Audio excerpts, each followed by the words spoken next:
You're listening to the 49 Carats Podcast, a 49ers Goldmine production with Stephanie Sanchez.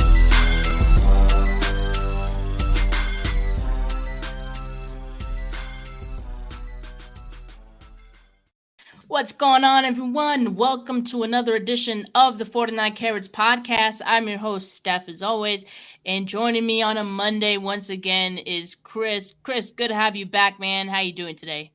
I'm good. It's good having you too, man. Good seeing you. How's everything been going with you? Not too bad. It's starting to get hectic, I don't know if it's just because the combine's coming up, but I'm feeling the squeeze a little bit of draft season. But it's great. It's a great time of the year. No, it is exciting. You know what I mean? And I'm glad, the further you get away from the season and like how things kind of ended, the storylines kind of take your attention away. And, everyone's talking about the same things. Everyone's, no one's playing ball anymore. We're all at the same level and stuff. So it's always exciting. It's almost like day by day, you know what I mean? Like something's coming out of potentials or people getting cut or like Wentz, we just talked about that a little while ago getting released. So, it's definitely an exciting time for sure. Yeah, and we are going to talk about Carson Wentz. But before we do that, let's talk about the first shoe to drop in 49ers free agency. Before it even gets to free agency, the 49ers locked in their long snapper Taybor Pepper to an extension, a 3-year extension that includes $1.5 million guaranteed at signing.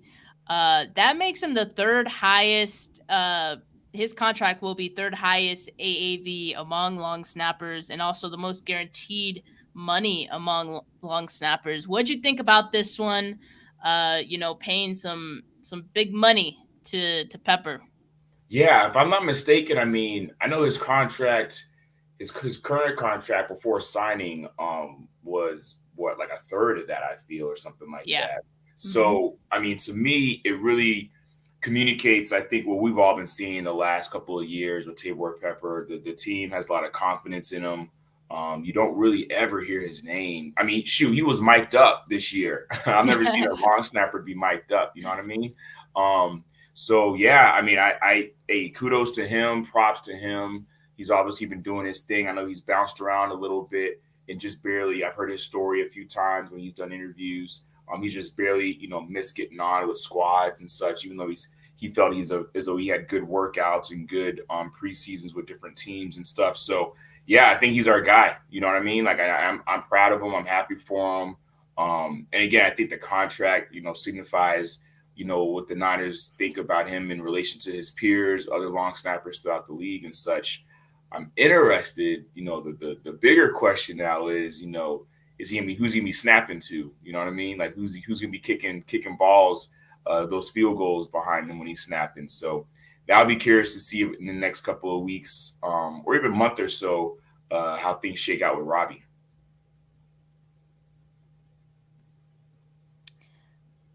Is my Wi-Fi okay? Like, can you? Yeah, you're good. Mm-hmm.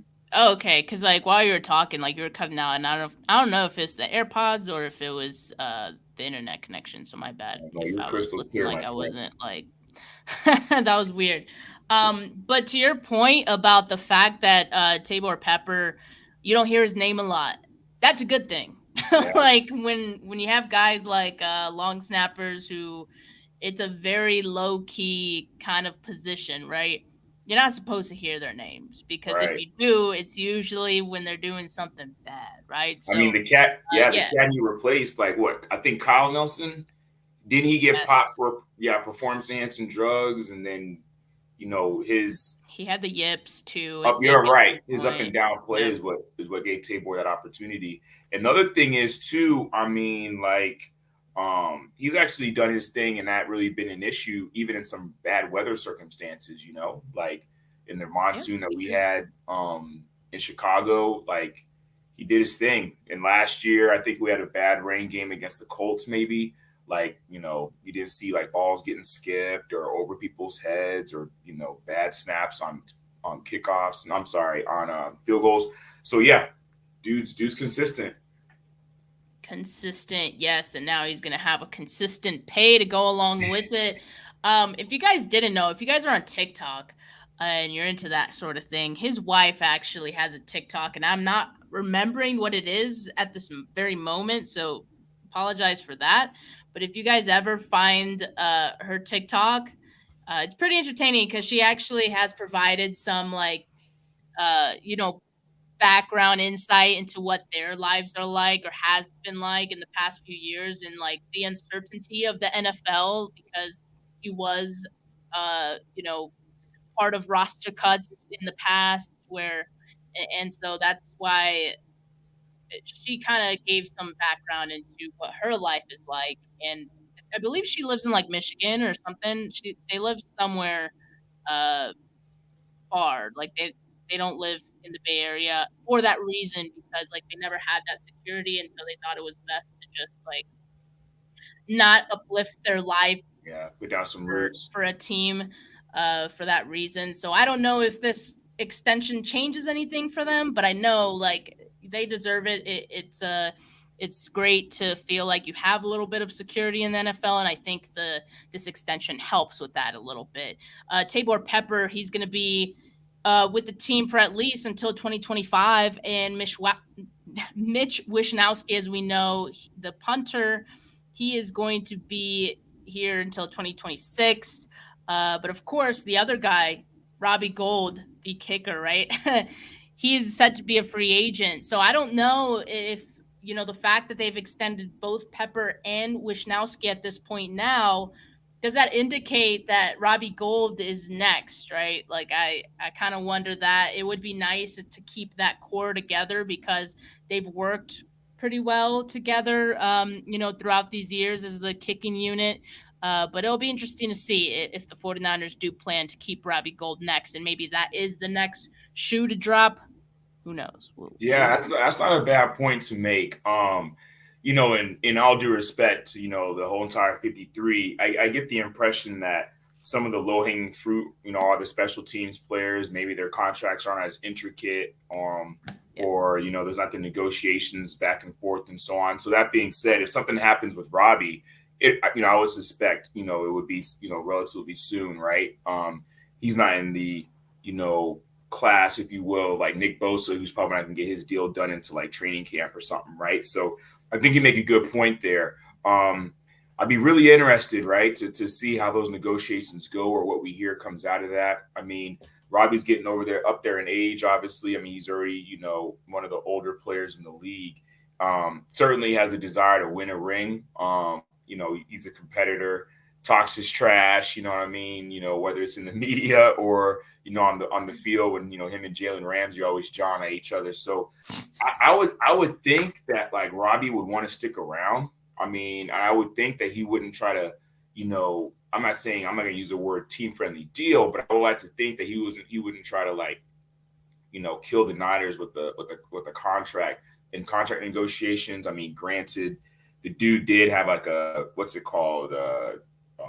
He had asked for a trade request or whatever a couple seasons ago. So I don't know, but I like to think that given the circumstances, right, like his age, you know, he knows what good football teams look like. I would think he'd want to come back. I know him and Taybor Pepper and Mitch Wishnowsky have a good relationship. I mean, they talk about that, right, in on podcasts and in the media. So you would think they want to keep that core together. But we'll see. We'll see what's up. I mean, and it's also, that's just his side of it, right? And then you have the team side. I know, you know, was it Eddie Pinero over in Carolina, I believe, one of the, you know, better kickers in the league. He may be able to be cheaper than Robbie, but just as effective, if not better, you know, at distance. So yeah, it'll be fascinating to see how that all plays out. Yeah, and you have a point about the 49ers wanting to get those smaller deals out of the way first. Like, they do kind of have a way of making that happen sometimes even before, you know, free agency even begins. Yeah. Example, Taybor Pepper. So who knows if they do want to re-sign Robbie Gould, yeah, I would imagine it would also be soon. But, you know, there's also the talk of contract restructures, right? And I know the title of this episode is about Carson Wentz. The thumbnail of this episode is about Carson Wentz. We'll get to that. But before this is kind of the segue conversation into that, right? Because I think it's important to know, as of right now, the 49ers are, I believe, 16th most cap space, which most is like a weird word because it's not most, like it's kind of, they're in the middle. They're in the middle in cap space. They don't have that much, but they're also not the worst. They're not in the negative, but restructuring contracts is a way of creating cap space. And so if the 49ers are looking to restructure, and some of the names that we've been hearing have been Eric Armstead, Charvarius Ward, Fred Warner. Those are the potential restructures. And maybe there are some others as well, but those seem to be the most talked about names. If they were to restructure, it could open up, the potential that, they want to sign someone else. Maybe that's what it means. I don't know. But how are you feeling about these restructures and the implications of them? Because I know the talk right now is that some people aren't a fan of restructuring a guy like Eric Armstead, for example. So where are you at with the contract restructuring? Well, I'm not trying to be too long-winded on this one, Steph, but I got a few different points about that. You know what I'm saying? So first, I think that Christian McCaffrey actually, I know you're wearing his shirt. I saw it on Twitter in the lead to the show that he doesn't have any guaranteed money on his deal anymore, right? So it may be easier to, I don't know if it would be a restructure or if it would be a restructure and extension. So that might be a little bit easier to deal with as it relates to, since he doesn't have any more guaranteed money. Another person in addition to who you mentioned was Trent Williams. I know there's been talks about restructuring Trent Williams. I don't think it makes sense to restructure Trent Williams simply because you're pushing that money down the road. He's got some void years on the back of his deal. And I mean, Trent's probably going to start getting into that area of are you going to retire this year? You're going to stay this year. You're going to retire this year. You're going to stay this year. So if you're pushing that money down the road, you don't want to be sitting with a lot of dead cap, for a player who's retired, right? Exactly. So I'm confident, in short, I'm confident that the front office does their thing. Restructures kind of scare me a little bit, when I'm still thinking about us paying bills on D Ford, right? I mean, D Ford has a cap hit of $8.5 million, right? Because we were so cash strapped, we had to restructure him over and over and over. And actually, shout out to D Ford for being down to do that. But at any rate, I get kind of concerned about that. With the Fred Warner, the concern is less because you feel like Fred Warner has, productivity for the foreseeable future. You don't really feel as though he's gonna regress. I mean, I think Fred finds ways to even just keep getting better, right? I see the concern with Eric Armstead.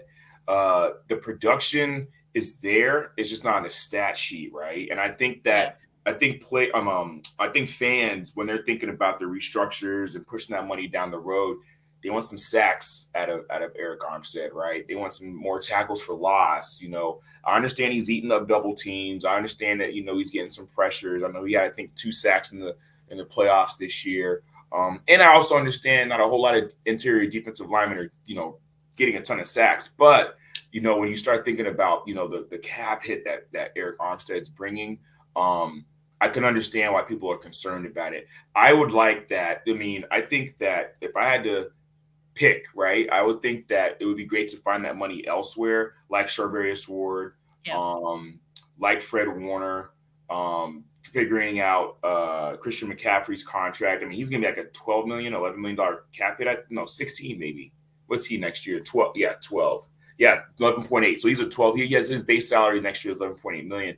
But again, he has no guaranteed money. So, I think that it'd be great to start there. And, when you're talking about those players that we just mentioned, we don't know them personally, but, you like to think that those are team players. They understand what time it is as it relates to the core of this team and the talent that's on the squad. So like a D Ford was, they'd be willing to, restructure some stuff, take that money up front. It would push the cap hit down the road a little bit, but I think that's an easier pill to swallow with those players as opposed to Armstead.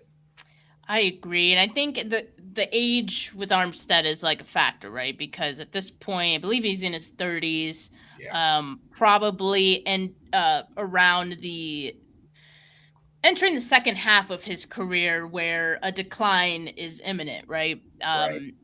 Hate to say that, but it's just the truth of, you can't play forever, right? And Eric Armstead has had some great years here, despite not filling up the stat sheet, as we know. Stats aren't everything in this case. He has a huge impact on this defensive line. He's, I think, a leader on this defensive line. And as Ty says here, great to have Ty in the comments section, by the way. Missed you, man. He said, fans want sacks. The coaches know how valuable Armstead is to the D-line, and I do believe that. That being said, I do agree with you, Chris. I think it's a little scary, if you were to restructure Armstead, because you're kind of strapped to him for however many years, that would, that would lead him to be extended or whatever. So yeah, he'll be 30 in November. If I could say something real quick, Steph. Yeah. So I think it's like I don't want to say gift and a curse, but it's almost one of those self-created circumstances, right? Like on one hand, it's a good thing that the Niners pay their guys. You know what I'm saying? Like Fred, I think it's a matter of like $100 or something. I can't remember how much Darius Leonard got, but it was his deal was only a little bit more than Fred's. But Fred's almost basically the highest paid off-ball linebacker or something like that in the league. Of course, Trent Williams. Of course, when Kittle got his deal, he was the highest paid tight end in the league. So they pay their guys. So on one hand, I think that it's already perceived that Bosa's gonna reset the market in that regard, even though he said he doesn't need to be the highest paid, but at any rate, they pay their guys, but that also creates the situation that we're in now, right? Like, I don't know in the Shanahan Lynch regime that there's been a player that they said, well, like an AJ Brown, that they said, we're not going to pay this guy, we're just going to trade him, right? Like, they find a way to pay those cats. So, and then that being said, when I don't know if top heavy is a good way of saying it, but when you have so many, high dollar tags on these elite players, it makes it difficult to build in a reasonable way around them. So it's kind of self-created, but I also know that because of Parag and how Adam Peters and John Lynch have been doing things, they structure those contracts in the way, right, so where they can have the restructures and make it happen. So that's why I have the faith, because they seem to figure it out. I think that when you talked about the implications earlier, they're going to have to do something, right? They're going to have to do something because, the draft class is probably going to be, give or take, $9 million, $10 million, right? I know we don't have any, high draft picks as of right now. We'll see. Who knows what happens between now and the draft. But that'll be about 9 or 10 million. So they're going to have to create some room for that. And I foresee them maybe making some moves in free agency. I don't know that we will do the splashy like Charvarius Ward move. One big, free agent catch. Maybe it's a matter of getting a few different players. What do you think about that? Because I have some thoughts about, what the creation of all of this cap space and stuff could mean. Yeah, I do too. And really quickly, we got a few people on, so I just want to say, make sure you like this video, make sure you subscribe, shameless plug. But, I do feel like the fact that it's not just one player that we're hearing, it's a few players that we're hearing could be, restructured.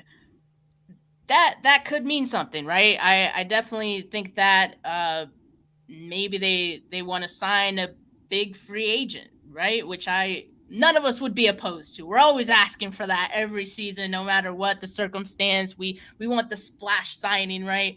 So these restructures could potentially make way for that. Now, one thing that Treyway on Twitter and what was it, Jesse? They were on a Twitter Spaces earlier. They were talking back and forth. It was just the two of them talking, but they were talking about this restructuring topic, right? And one thing was like, well, if they're making all this money, are they looking to get a quarterback? Is that who they're trying to bring in, a big money guy? Because quarterbacks aren't cheap, right? You bring a quarterback in, you gotta make some way, maybe like 20 million or so if you want someone, or above if you want someone, good. Jimmy Garoppolo might get, 20 million at Right. this rate. So you want to make more room. Is that a possibility? Is that something they're trying to do? Or maybe they're looking at another position. But the reason that I feel like this topic, it makes way for the next topic, which was, what we want to talk about. Carson Wentz, he was cut. He was released by the Commanders today. Didn't work out. 3 different teams in 3 years. You might know where I'm going with this, but obviously he's a quarterback out there, right? The 49ers maybe want to bring another quarterback in, as we were saying. Maybe they do. I think they want to bring a quarterback in. I think they want to bring a veteran in, a guy who has starting experience. Personally, I don't think that guy is Carson Wentz, though, for a variety of reasons. And we can get to that. But I think, for me, Carson Wentz lacks the right kind of leadership, that teams are looking for, clearly. For one, he hasn't been a winner for quite some time now, even with all the different changes, all the changes of scenery and different environments. He hasn't been able to catch on really anywhere. And so I think that it is indicative of something that I don't want on the 49ers. The 49ers are very protective of their culture, of what they've built. And I can't see a guy like Carson Wentz helping that at all. I think he would just disrupt that. There's a reason he's, been from team to team in the past few years.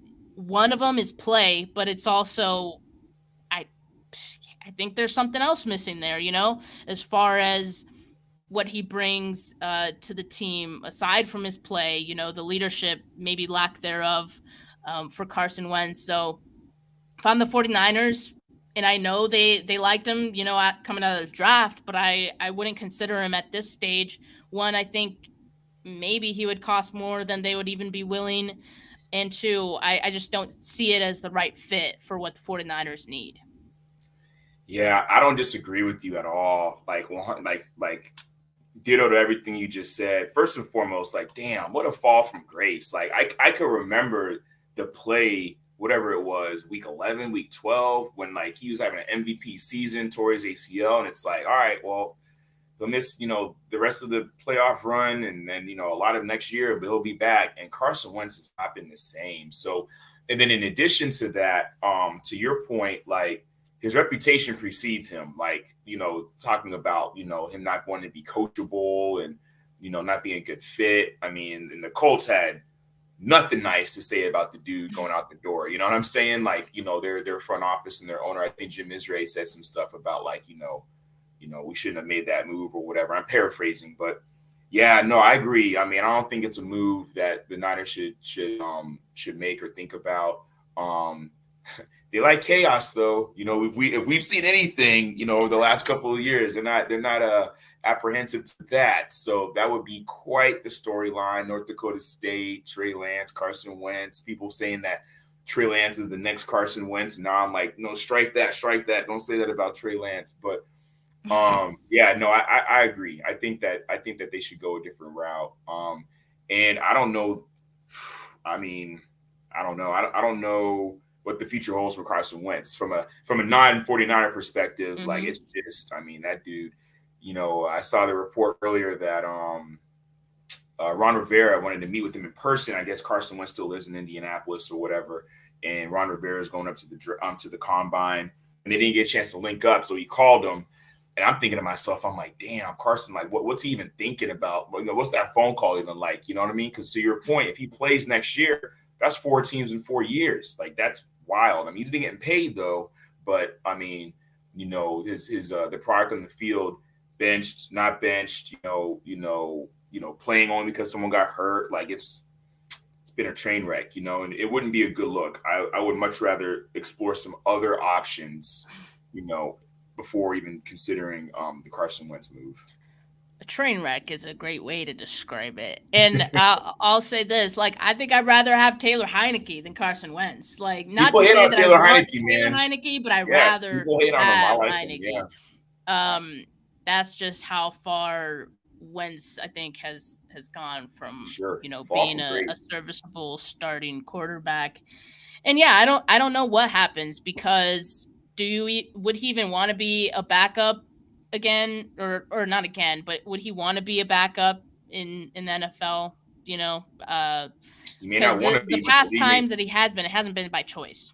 Yeah, Right? right, right. Yeah, he may not want to be, but the league may tell him that's what he is right now. You know what I'm saying? Like, so at this point, I don't know. Would he retire? I don't know.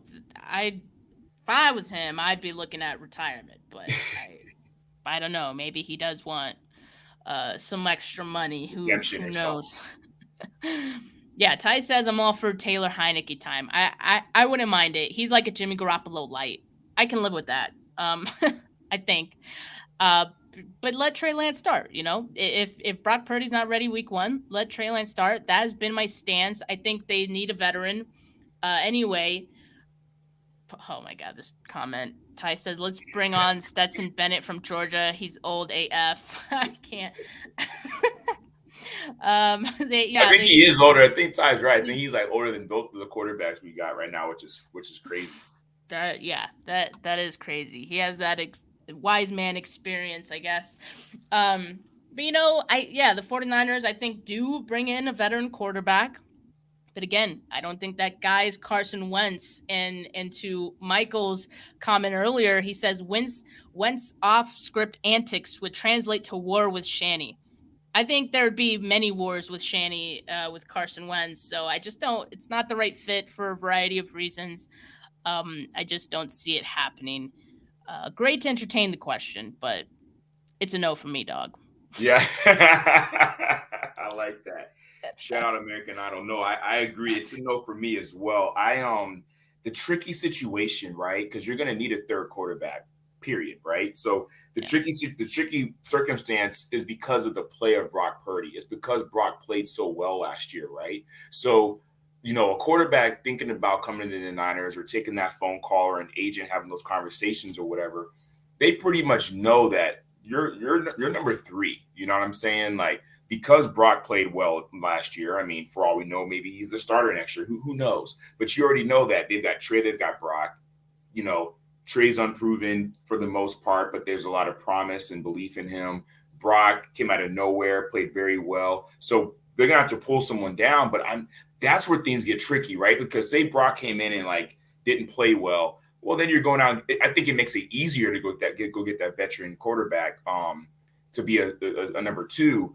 But now it's like, hey, man, you're at best number 3. So now, granted, it's unknown what the circumstance is with Brock and his surgery and so on. But, I mean, even if he is going to miss some time, I mean, it's a matter of is the clock ticking before this guy's number 2 or I'm whatever. You get what I'm saying? So that's the biggest question that I have as it relates to what the future looks like for the quarterback room. Not so much about who's starting, but because who that number 3 is going to be, because we're going to need them, especially if Brock is going to miss some time, because they're going to be number 2 until they're not. So I just don't know who's going to be willing to do that. Exactly. Yeah, that's my thing too. It's like, okay, who's willing? Who needs the opportunity? It's more about that. Like, who needs the opportunity to kind of prove themselves in a Kyle Shanahan system? It can't be a guy who has started before and sees it as a demotion. Right. Can't be someone like a Carson Wentz. Can't be someone even like a Matt Ryan. Because I've seen Matt Ryan's name get thrown around as an option, and who says he would even be interested in being a backup quarterback? Right. He's been a starter his entire career pretty much. And again, I don't know it, but it'll take a special kind of quarterback. My choice is still Jacoby Brissett, because his entire career he's been. Yeah, you're right. He's played that role, backup, but hey, I want to start. I could start. I could win games. That's the kind of, I think that's best case scenario. But I talked about it a little last week and went through a list of names. I think it's kind of a guy who is still young but has enough experience starting that could kind of fill in that role if needed. But you talked about Brock Purdy, and we're all wondering who the hell is going to be the starting quarterback next season once everyone is healthy, right? Have you noticed there's like this full court press of Brock Purdy content out lately?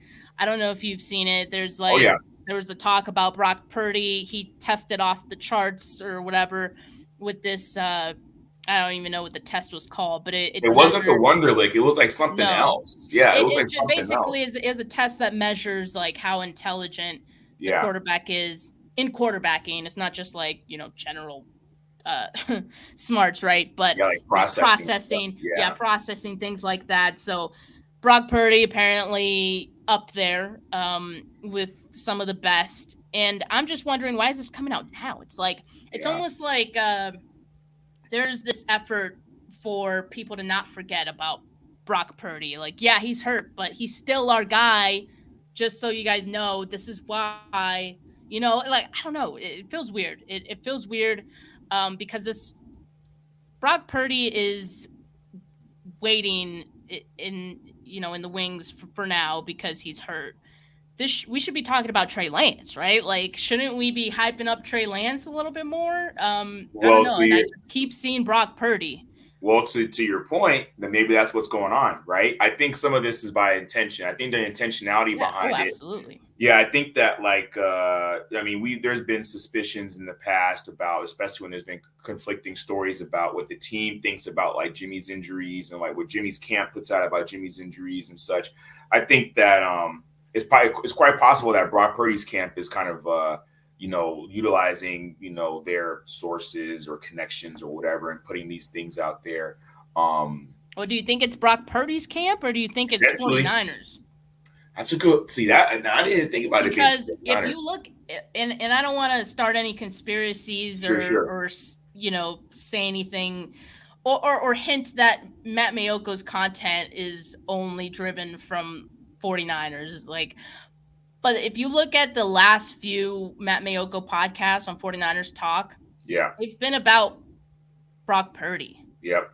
It's like, again, he's on ice right now. He hasn't even had his surgery yet. Why are we still talking about Brock Purdy? Like, I don't know. It's the offseason, we should be talking about the healthy quarterback, I would think. But no, it's not. They're not talking about Trey Lance. So I don't know. To me, it seems like it's indicative of something that Brock Purdy is the guy. But I don't know. We're just gonna have to wait and see. To me, the situation's still flexible and anything can happen. I want Trey Lance to at least get the opportunity. Everything being equal this offseason, I want Trey to get the opportunity. And it almost feels like there's already this bias that, internally or what have you in the media, I don't know, that Brock Purdy is the guy already, Yeah, I want Trey to have a chance as well. And I think it might be telling. To me personally, I think the end of year press conference was kind of like, I don't know. To me, I kind of, there's it's a little more informative than it was like this year, typically in the past. But John Lynch talks to the media tomorrow at the Combine, I think 11 Pacific. What's that? 2 Eastern. That might be interesting, right? Because I suspect that you'll have national media there. Of course, the Bay Area media will be there as well.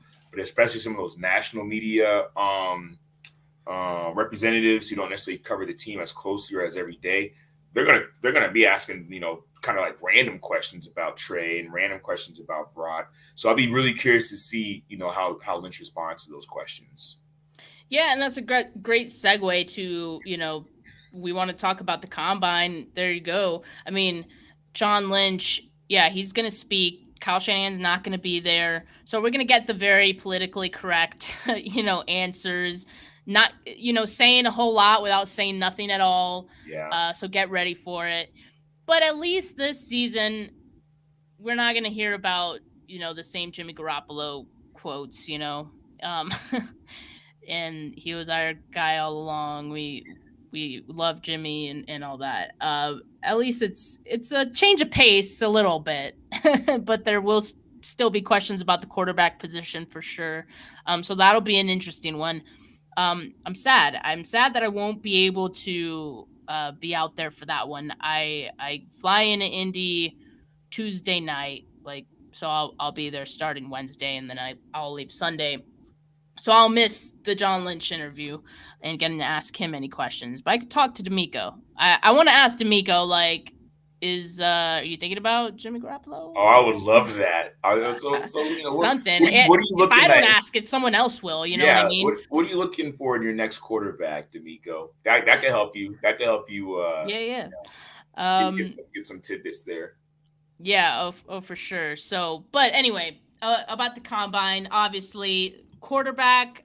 I don't know if the 49ers draft a quarterback, or I should say this: I don't know if they draft a quarterback early enough where it creates this havoc of, whoa, the 49ers want to start this guy over Purdy or Lance, and I say like day 3 would be like the earliest that they would draft a quarterback, maybe even find an undrafted free agent quarterback.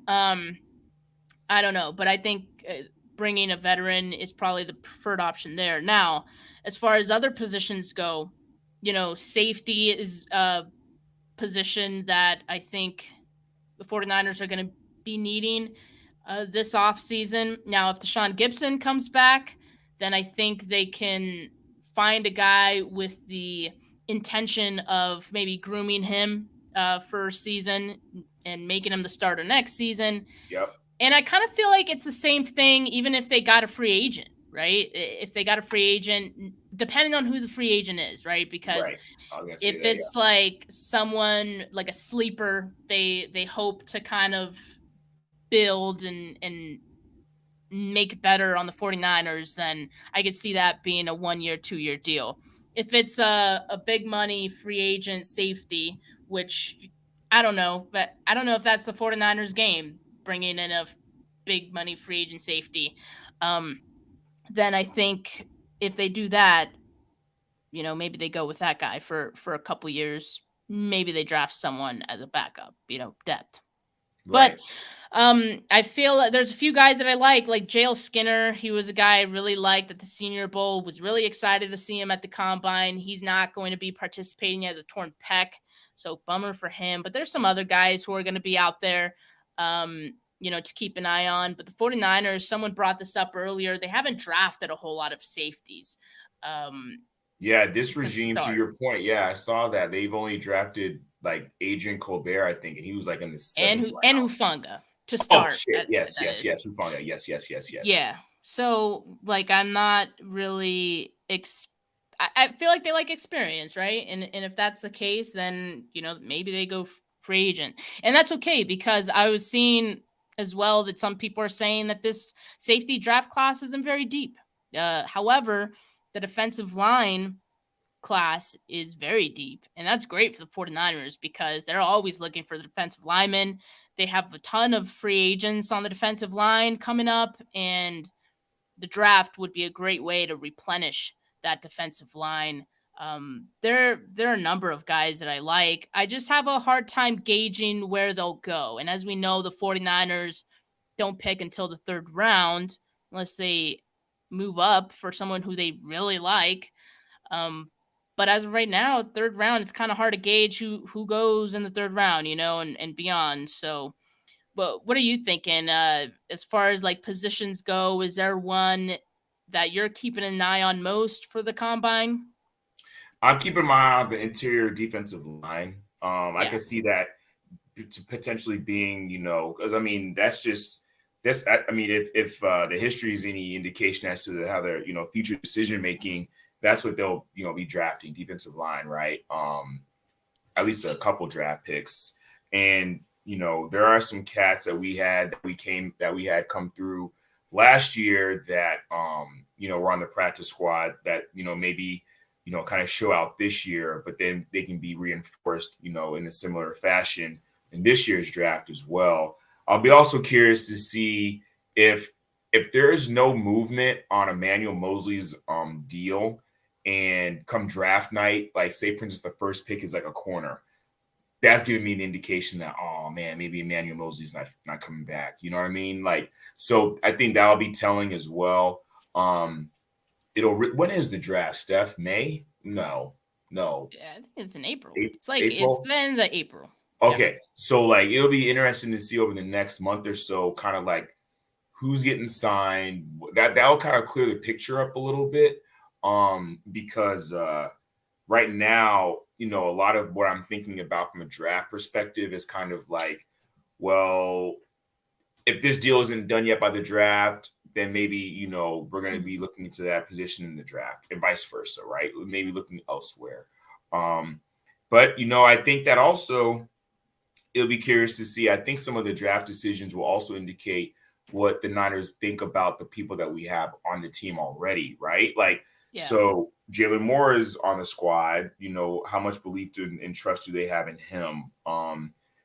It seems as if Colton McKivitz is going to be potentially, a replacement for Mike McGlinchey unless, there's like a team-friendly deal in some circumstance that Mike McGlinchey gets from the Niners.